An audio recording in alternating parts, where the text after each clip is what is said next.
Oke teman-teman, bertemu lagi bersama saya Dika Bayu. Dan langsung saja ke videonya. Bayangkan apabila ingin membeli suatu produk, misal handphone, tetapi belum dipublikasikan atau masih dalam tahap pre-order.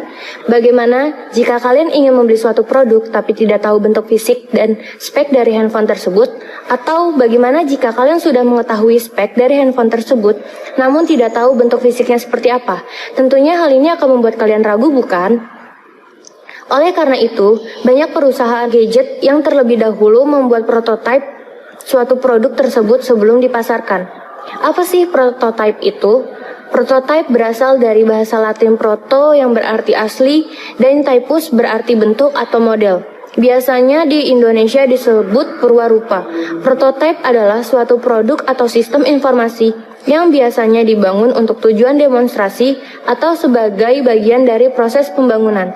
Sebuah prototipe dibuat sebelum dikembangkan atau justru dibuat khusus untuk pengembangan sebelum dibuat untuk skala sebenarnya atau sebelum diproduksi secara massal. Proses pembuatan prototipe merupakan proses yang interaktif dan berulang-ulang yang menggabungkan langkah-langkah siklus pengembangan tradisional. Prototipe dievaluasi beberapa kali sebelum pemakai akhir menyatakan prototipe tersebut diterima. Ada 7 langkah, yaitu yang pertama, pengumpulan kebutuhan. Pelanggan dan pengembang bersama-sama mendefinisikan format seluruh perangkat lunak, mengidentifikasikan semua kebutuhan dan garis besar sistem yang akan dibuat. Yang kedua, membangun prototipe. Dengan membuat perancangan sementara yang berfokus pada penyajian kepada pelanggan, misal dengan membuat input dan format output. Yang ketiga, evaluasi prototipe. Evaluasi ini dilakukan oleh pelanggan apakah prototipe yang sudah dibangun sudah sesuai dengan keinginan pelanggan. Jika sudah sesuai, maka langkah 4 akan diambil. Jika tidak, prototipe direvisi dengan mengulang langkah 1, 2, dan 3. Yang keempat, mengkodekan sistem. Dalam tahap ini, prototipe yang sudah disepakati diterjemahkan ke dalam bahasa pemrograman yang sesuai. Yang kelima, menguji sistem. Setelah sistem sudah menjadi suatu perangkat lunak yang siap pakai, harus dites dahulu sebelum digunakan. Pengujian ini dilakukan dengan white box, black box, basic pad, pengujian arsitektur, dan lain-lain. Yang keenam, evaluasi sistem. Pelanggan mengevaluasi apakah sistem yang sudah jadi sudah sesuai dengan yang diharapkan. Jika ya, langkah 7 dilakukan. Jika tidak, ulangi langkah 4 dan 5. Yang ketujuh, menggunakan sistem. Perangkat lunak yang telah diuji dan diterima pelanggan siap untuk digunakan.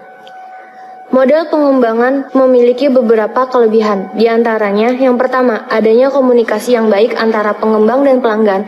Yang kedua, pengembang dapat bekerja lebih baik dalam menentukan kebutuhan pelanggan. Yang ketiga, penerapan menjadi lebih mudah karena pemakai mengetahui apa yang diharapkannya. Yang keempat, membuat klien mendapat gambaran awal dari prototipe.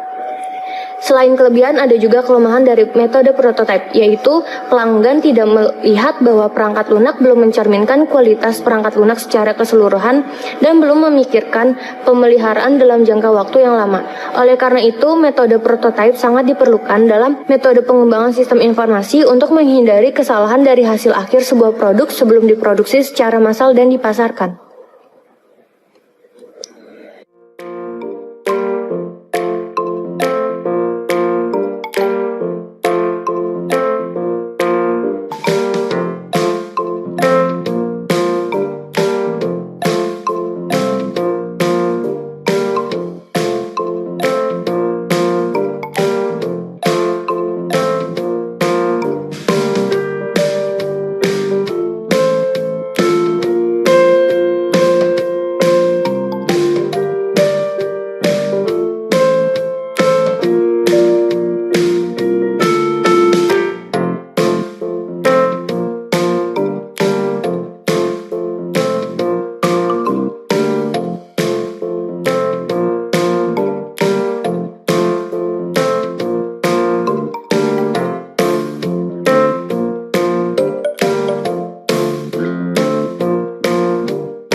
Oke teman-teman, jadi seperti itulah video yang saya buat, dan semoga bermanfaat bagi kita semua.